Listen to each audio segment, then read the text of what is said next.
Hey everyone, welcome to Social Bytes Business Edition. This is episode 6. We're really happy to have Chad Magill from Stewart Title. He's the business development officer out there. Hey Chad, how's it going? Great, David. How are you? Oh, we're doing excellent out here. Hey, I just wanted to kind of give you a call and talk about the local real estate market kind of kicking off. And we noticed that things are kind of heating up in the area. And just wanted to talk about the sustainability of the market, how strong the market is, and wanted to get an idea of what maybe what residential markets are doing as far as what you guys are seeing there at Stewart Title. Great. Yeah. In our community, which is, the Corpus Christi MSA, or Metropolitan Statistical Area, we've seen a lot of good things happen in this last quarter. And in doing so, in the fourth quarter of 2011, we saw an uptick in a lot of different areas. And I think if you ask anybody in real estate right now, they'd say the same thing. Now, there's different sectors of the industries that are hiring more or having more influence on the market. Obviously, Eagle Ford Shale has a large impact with creating new wealth in the area, but also, more importantly, what changes or evolves communities is job growth. And the state demographer, when you usually comes down, I think, say once a year or so, and when he comes down, this last time, actually, in 2011, he came down and he said there's 3 things that change a community to make it more vibrant. And he says, number 1, it's job growth. Number 2, job growth. And number 3, job growth. So affecting the real estate market, affecting small businesses, affecting a lot of our large employers is going to be job growth, and job growth impacts each one of those industries. So to answer your question directly, the real estate market is opening up quite a bit. People are seeing a bigger opportunity to go ahead and invest in rates that are relatively low. Some of the rates have picked up a little bit just as recently, just because of higher demand. But at the same time, money is pretty cheap right now in terms of lending. Right. The issue there is credit worthiness. So if you have, it's kind of one of those things, and no knock on lenders, but, people want to lend money to those who have money. Right. And it's a challenge, and it's always going to be a challenge. Being a former small business owner myself, access to capital to start up your dream or your business, or to get into a business or a small business, access to capital is one of the largest obstacles to overcome. So when you're seeing creation of new wealth, from Eagle Ford Shale, or capitalizing on opportunities within our port area, or some of our large employers diversifying what goods or services they provide around the world, which brings in dollars into the area too. Right. All these things are happening. A lot of them are happening at once, and we're seeing a definite increase in interest in real estate. We're seeing a definite interest in the investment in the area as well. Forbes magazine this past year in May actually named Corpus Christi as number 2 city in the nation for real estate investment for mid-sized cities. So those are cities between the 200 to 500,000 population range. Yes, sir.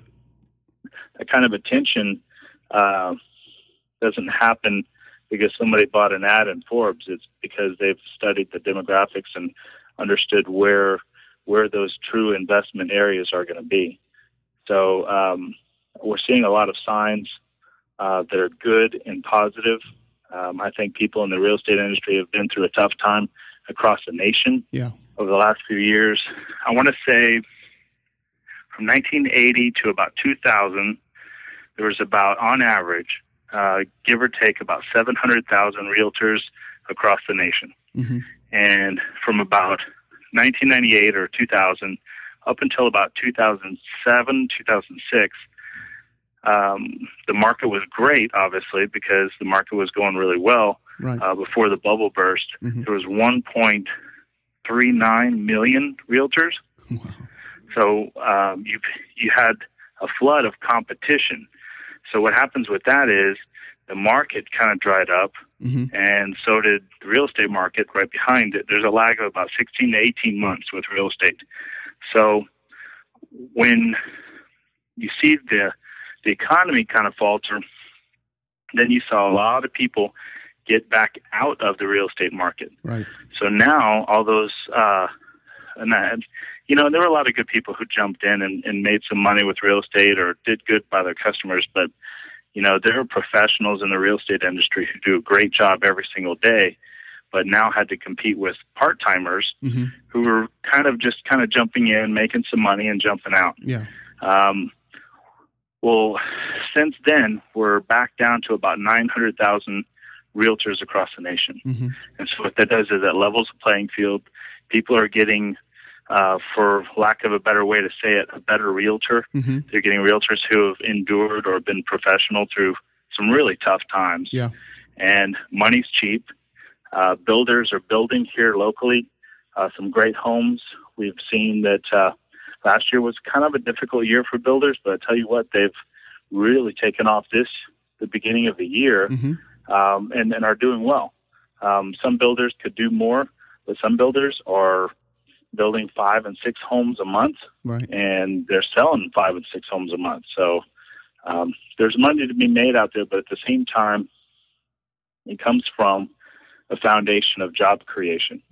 And I think as this community focuses on what we can do to create jobs here locally, train our workforce to become people who are able to accept and take those positions. And then the third part of that, too, is also build sustainability into that to where we understand fully how to keep that cycle going and offset national or state trends right, the best we can. Yeah. One thing here in the Coastal Bend, we never get 100% of the best, and we never get 100% of the worst. But what it does is it offers us a little bit of time to be able to adjust. Yeah. So it's kind of like, what's that analogy of flying a plane? If you hop in a plane and you're the pilot, you don't kind of sit down, press a button, you go up in the air and you land. It's a series of small adjustments after you've made the commitment to take off. Right.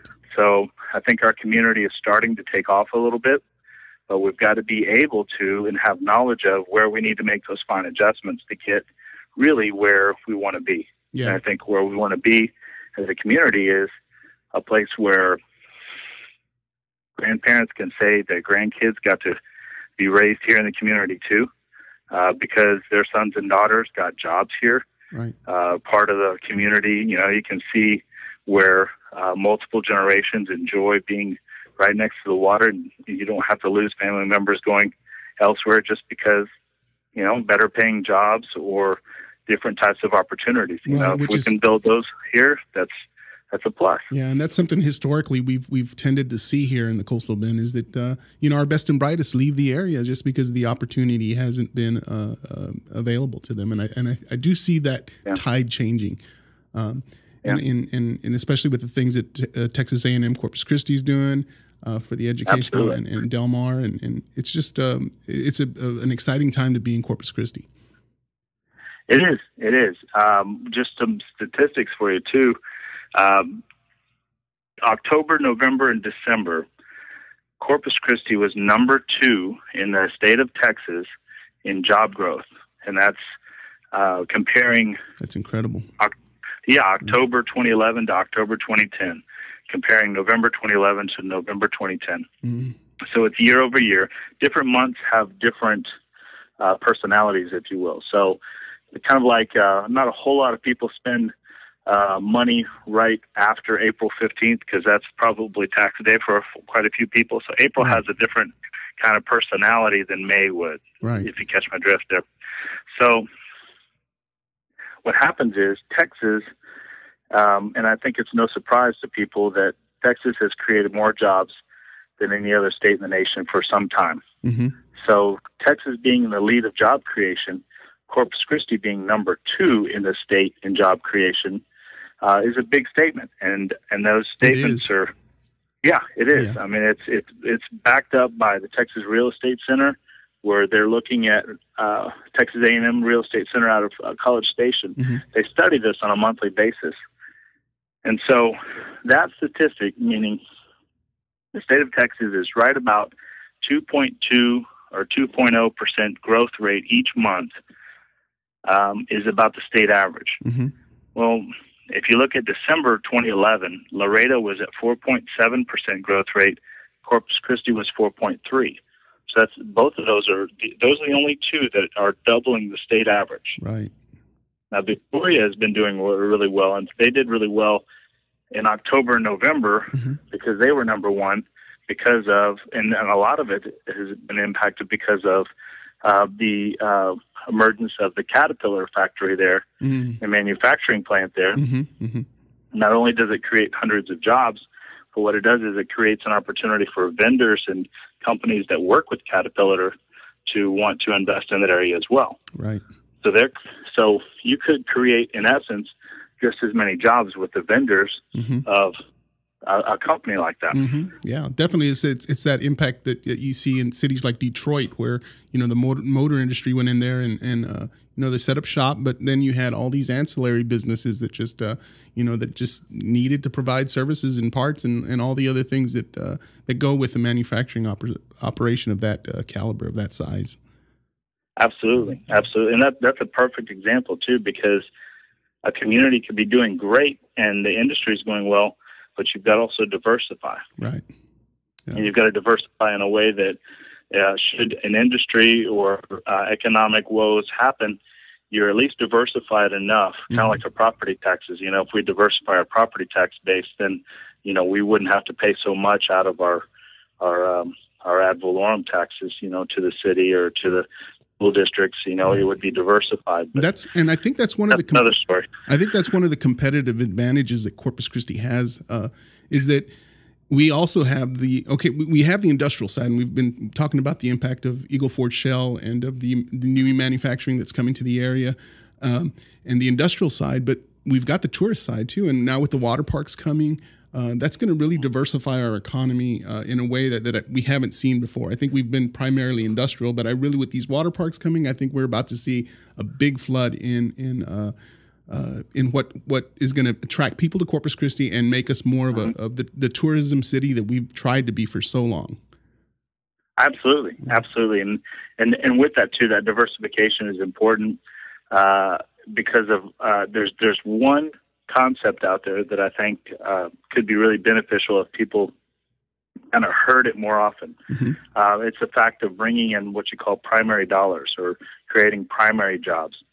If you looked at the definition of a primary job is one that creates goods or services that are above and beyond what the local community can consume. Mm-hmm. Meaning, if David, you and I went into business and we built a widget, and that widget, or maybe you and I wrote a software program that became an app, mm-hmm. right? Mm-hmm. And it became something that our community embraced, and it was good, but then it went on the internet, and we just sold 10 million of those mm-hmm. dollar apps mm-hmm. within a week. Mm-hmm. Well, all those dollars that are coming in from outside of the community right. are called primary dollars. Right. So what happens with that is communities struggle because it's fine if people are circulating dollars within their community, but you're going to see an influx and outflux of dollars going in and out. So if you looked at all of the money in this region mm-hmm. and put it into a bucket, you say, okay, well, how many little pinholes in that bucket of dollars are going elsewhere? Mm-hmm.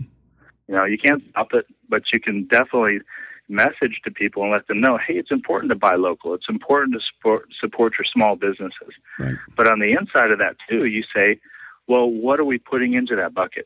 Are we just kind of putting a spoon in there and circulating it, mm-hmm. Mm-hmm. which isn't bad, but how are you going to help it grow? Right.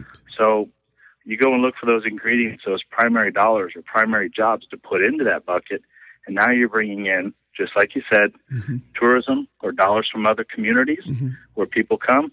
They don't necessarily need all the city services. Mm-hmm. Certainly, you don't want tourists to have to use police or fire, right. but at the same time, they're supporting it by spending their money here. Right. So that's a good thing. And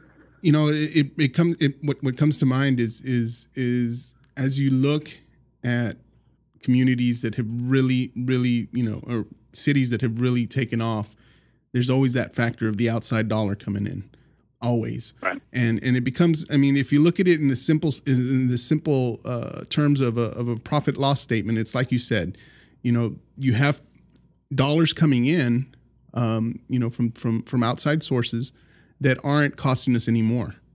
And that's really where the city can begin to flourish, because it comes back to a profitability model. Even if you look at it, there's more an influx of outside dollars with less having to come out to sustain those outside dollars. So, yeah, it's absolutely, yeah. Exactly. It's good on both sides of the balance sheet. Mm-hmm. Mm-hmm. Now, Chad, I wanted to talk to you a little bit. I know you're running for office, and I wanted to see if you'd give us a few words about what your platform is, what you're wanting to do as a city councilman, and your ideas for the city. Well, thank you, David. I appreciate that, and certainly I'm very happy to talk business anytime with you, and I really appreciate everybody listening. The most important thing that we can do as citizens of Corpus Christi or any community is to commit ourselves to future generations, and to understand that whatever we do today, we can't take it with us, but we can sure make it better for the next generation. So in essence, what we do with our lives in our everyday work, family, commitments to church or charitable organizations, everything we do, mm-hmm. if we focus on making it better for the next generation, we're here for only a short amount of time. So it's up to us to hand this world to the next generation in a good manner. So I'm running for City Council District 2 because I firmly believe that being committed to this community is first and foremost in my heart, and it's something that it kind of takes over your life, in the sense of, if you're willing to be a part of making this world a better place, mm-hmm. you should be involved. We're not here for very long, and you never know if you're not going to wake up tomorrow or if something's going to happen. Right. So the time is now. The time to talk was yesterday. Mm. Time to get things done is today. One of the basic things that you could say as an example, and I'll share with you 3 main points of my platform, mm-hmm. which will be more fleshed out and more unveiled as we get further into the campaign. Mm-hmm. So we've got some time to really talk more about the issues, mm-hmm. understand really what the true issues are, but also what are our perceived issues. Right. Sometimes we have a bad perception of ourselves in this community when we're actually doing pretty well in certain areas. Mm-hmm. But one of the things that you could talk about or to bring up to people is, first thing you're going to say is infrastructure. People are pretty angered about the streets, and I don't blame them. I am too. Mm-hmm. When you talk about infrastructure, it's a very vague term. Yeah. Or if you talk about economic development, it's a very vague term. Mm-hmm. A lot of what I'm going to be focused on are a little bit more specific than that, because I think we've kind of just gotten desensitized by hearing such vague terms that it almost over-politicizes the process. Mm-hmm. If you keep it simple and you have a clear platform of maybe 3 items, mm-hmm. and number 1, I would focus on the budget, mm-hmm. and the budget being more transparent. Our utility bills keep going up, but are we getting more service? Mm-hmm.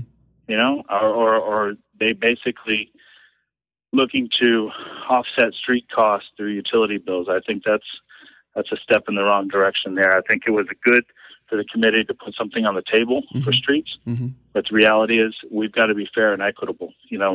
A senior citizen living on a fixed income with no or 1 vehicle, living next to someone with 4 or 5 vehicles, mm-hmm. paying the same amount, it's not very equitable. Right. So a clear platform would be focusing on the budget, making sure it's more transparent and understandable for our citizens to be able to look at it and see value in the fact that when they pay that tax bill, mm-hmm. They understand what they're getting for it, and they could be getting a little bit more. I'll be committed to working on that. The second one would be going a little bit further than saying infrastructure, your streets, curbs, and gutters, utilities. Let's keep it simple and just say, let's look at fair and equitable ways to reinvest in our streets, what should have been happening all along, but not skirt the big issues and be able to look at it front and center and be honest with our citizens and say, if we're going to have to pay for this, what is the least negative impact that we can get this done for our citizens? You know, we pay quite a bit in property taxes. People should know where that money goes. Right, I agree. Yeah, and at the same time, if you're going to fix the streets, you've got to address the drainage issues and utilities under the streets too. It doesn't make sense to tear up a street, fix it, then come back a year or two later and have to fix the drainage and the curbs and gutters. Yeah, and tear up the utilities street underneath it. You have to tear it up again. Yeah, and you know, and I'm not putting blame on staff or a lot of the folks that have been there. I think what's already happened has happened. If we do the same, we're going to get the same. So you're going to need leadership that kind of takes a different perspective and looks at it in a way of saying, okay, from a business perspective, does this make sense? You know, are we investing in dollars that are going to give the most return back to our citizens, or are we just giving, you know, contracts and money out to work on something just because, well, we've got to work on something to show we're busy? Yeah. The third one, and I think this we've already talked a little bit about, is job creation and primary dollars. And that's truly, to me, the focus of what economic development is all about. Economic development is a vague and broad term, but I think if you can really help the community understand the importance of what a primary dollar is and a primary job and go after them. Now, you know, I played baseball all my life. I played baseball in high school, college, Mexico. I played on the Olympic team for USA. And coach will always tell you the same thing. You got to see the ball to hit the ball. If we don't know what we're targeting, we're not going to get it. Right. And I think our community, a lot of times, our community has so many great people here, but oftentimes I think we get so lost in what's wrong that we forget to say, you know, I might have struck out 3 times in a game, but I'm just going to keep my eye on the ball. You might swing and hit a home run, but you don't necessarily have to hit a home run every time. Right. You know, you can go out there and just put series of small wins together, work with people, build success, bring in primary dollars, watch your budget so you know that it's transparent, people understand, and people trust what's going on, and focus on really what we need to take care of, and that's our streets, infrastructure, curbs and gutters. People aren't asking for a whole lot. What they're asking for is consistency and honesty. Yeah. So hopefully that's what I can bring to District 2. And I guess that was the long answer, but I get a little passionate about it. And I love this city, and I'm willing to make the sacrifice for the next 2 years to really, and maybe beyond, that's up to the voters, but to really make a difference and to be a part of helping this community take a really good step forward, but in a sustainable fashion. Right. Yeah, I totally agree. Made some really good, important points. I think that need to be addressed for the future of Corpus Christi. And it's like you said, it's for the future of the generations to come. And the time is now to act. We're in a very, very critical point in the history of our city, where the decisions we make today are going to have a long-lasting impact. Chad, it has been an honor and a privilege. I appreciate your time, and we just look forward for the things that come. Thank you. I appreciate you too, David, and hope you have a great day. And again, thank you for what you do as well. You're welcome. We hope you enjoyed this edition of SocialByteCC.com's Business Edition podcast. Again, special thanks to Chad Magill of Stewart Title, to our program sponsor, Advanced Temporaries, Inc., your partner in staffing, and to our associate producers, Imagine Support Services, training, advocacy, and support for your loved one with special needs. Call them at 361-851-3600 361-851-0311 or visit them on the web at www.imaginesupports.com. Again, that's 361-851-0311 or on the web at www.imaginesupports.com. Remember, you are our network. Like and share us on Facebook, follow and retweet us on Twitter. Help us get the word out. Until next time, friends, God bless you and our very best and warmest regards.